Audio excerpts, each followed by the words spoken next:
नमस्कार गावाल्यांनो, कसे आसात? बरे आसात मा? आज संडे रविवार, उद्या मार्गशीर्ष. आज मस्त मच्छी दाबून खाल्लो. संध्याकाळी 5 वाजता पावभाजीचो बेत केलो. चेडू गेला खालून खालच्या बबल्याकडनं सगळी भाजी घेऊन येला. शिजवल्यान आवशिक भाजी झेजून पण दिल्यान. आज फुल फॉर्ममध्ये पावभाजी. कारण सकाळीच बायकोक चेतवलेलं आहे की माझ्या आवशीसारखी पावभाजी कोणाक बनवता येणार नाही. बायको पण बोलली, दाखवते तुमका पावभाजी बनवून. आणि लागली कामाक. चेडवाकडनं तर भाजी बिजी झेजून घेतल्यानंच आणि स्वतः पण मस्त मसालो बिसालो घालून मस्त पावभाजी. मालवणी मसालो आम्ही गावाकडनं आणतो. कळलं का? आमच्या गावी सावंत म्हणून असत, ते मालवणी मसालो बनवतात. भारी बनवतात. मालवणी मसालो टाकल्यान, खडू मसालो टाकल्यान, भाजी बिजी टाकून एकदम झणझणीत पावभाजी बनवल्यान.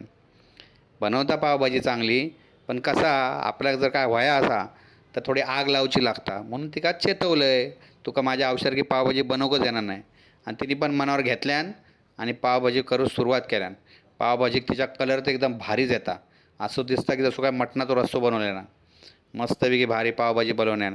तुम्ही पण गावावरून एकदा यावा. सगळ्यांनी आपण बेत बनवूया पावभाजीचो. तुम्ही पण उंगली चाटत राहतास अशी पावभाजी बनवता. हिला घेऊन पावभाजी. मी पण काय अगोदर तारीफ केलं नाही. पहिलं बोलले मेटके मारून खाऊन घेऊया आणि मग तिका सांगूया पावभाजी भारी बनवल्यान.